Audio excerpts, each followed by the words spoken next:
is the effort of American Negroes to secure for themselves the full blessings of American life. Their cause must be our cause too.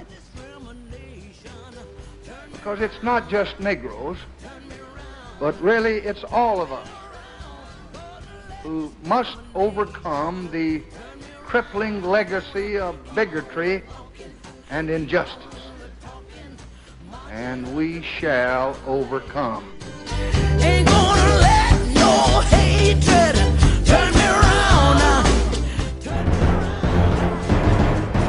After nearly half a century, the U.S. Supreme Court pulled the plug today on federal supervision of 9 mostly southern states whose records on race relations were deemed a threat to minority voting rights. So under the landmark Voting Rights Act, changes to voting laws in these 9 states required advance approval by the Justice Department. But not anymore. Those are the states in yellow. So Chief Justice John Roberts summarized his opinion in 4 telling words. Here they are. Our country has changed. Did the Voting Rights Act, Edward Blum, do what it was passed to do in 1965? Thank goodness it did. It ended the widespread and insidious acts of racial disenfranchisement throughout the Deep South and elsewhere. And it's a great testament to the evolution of our nation that the court today felt that the Voting Rights Act had done its thing and it was no longer necessary. It has been so effective, but has it completed its work? By no means. The idea that we've made progress shouldn't mean that we can't keep striving to make more progress.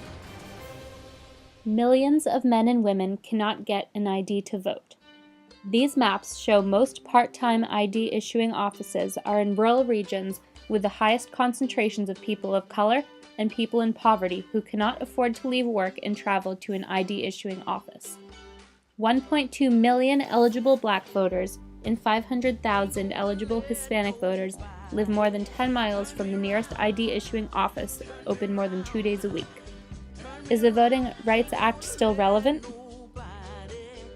The great wound in our nation is the division of race. We saw it in slavery, we saw it in the Civil War, we saw it in Jim Crow, we saw it in segregation, we saw it in the poll taxes, and now we see it in our voting laws. Men and women are being blocked from being able to express their fundamental right to vote. The Voting Rights Act blocked discriminatory legislation and was the direct cause of parity in voter registrations. Now, without that barrier, will we move backwards? Laws enacted in states previously covered are proving yes, we are. For example, Texas announced the enactment of a voter ID law immediately following the 2013 decision. They enacted a plan that had previously been denied by pre-clearance in 2012.